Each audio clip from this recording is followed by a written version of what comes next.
Vous aimez la série Friends ou How I Met Your Mother? Eh bien, sachez qu'en France, le temps que vous regardiez un seul de ces épisodes, un milliardaire aura gagné plus de 42 000 euros. Et oui, en 24 minutes, un milliardaire gagne le revenu annuel moyen d'un Français ou d'une Française. Ça se confirme, les années 2020 sont parties pour être la décennie du creusement des inégalités. En 2025, dans le monde, la fortune des milliardaires a augmenté 3 fois plus vite que durant les 5 années précédentes. Et les 53 milliardaires français, eux, sont plus riches que 32 millions de personnes réunies. Oui, vous avez bien entendu. 53 équivalent à 32 millions, près de la moitié de la population française. Alors, on vous rassure tout de suite, non, à Oxfam, on n'est pas jaloux de ces fortunes. Nous, ce qu'on demande, c'est plus d'équité. On rappelle par exemple qu'aujourd'hui, un milliardaire paye proportionnellement moins d'impôts qu'une infirmière. Est-ce que vous trouvez ça vraiment juste ou équitable? Mais alors, quel est le carburant de ces inégalités? Entre autres, la politique économique menée par Emmanuel Macron.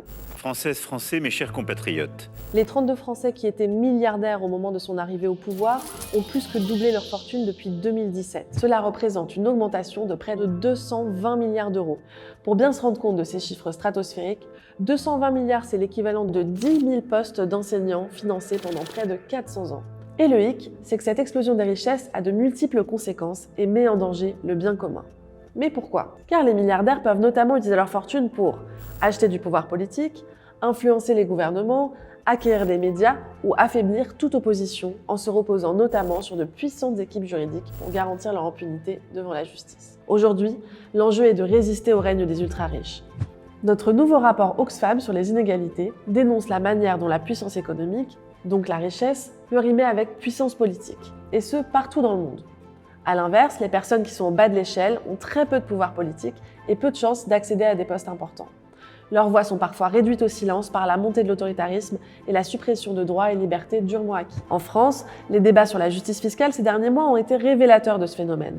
Bonjour Gabriel Zucman. Bonjour. L'opinion publique est aujourd'hui largement favorable à ce que les plus riches cessent d'échapper à l'impôt. Rappelons que la taxe Zucman est aujourd'hui plébiscitée par 86% des Français. Et cette forte adhésion de la population a semé la panique chez les grandes fortunes et leurs soutiens. En plein débat budgétaire, Bernard Arnault est par exemple monté au créneau. Cette fois, c'est un grand patron qui s'attaque au sujet. On ne comprend pas les positions de M. Zucman si l'on oublie qu'il est d'abord un militant d'extrême gauche. Le MEDEF, de son côté, a voulu montrer les muscles en annonçant l'organisation d'un grand meeting des patrons. Ce dernier était censé montrer leur unanimité contre les mesures de justice fiscale. Mais le meeting a finalement fait pchit et a été annulé au dernier moment. Le front des patrons s'est fissuré.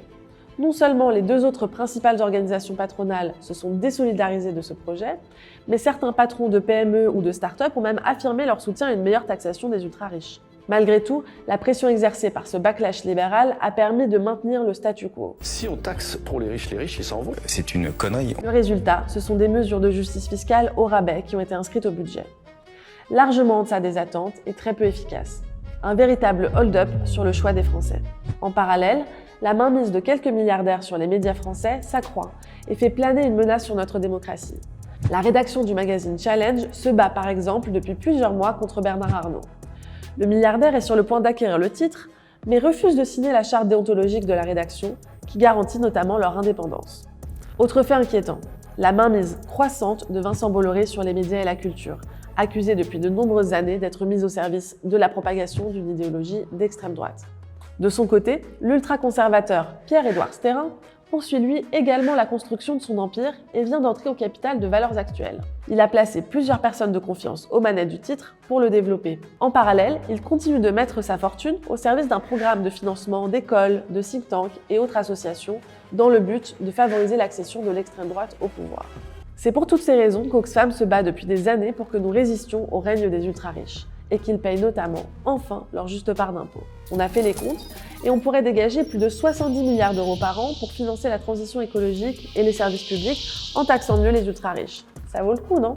Pour en savoir plus, 2 ressources sont notamment disponibles sur notre site oxfamfrance.org, notre dernier rapport annuel sur les inégalités et notre manifeste fiscal juste, vert et féministe.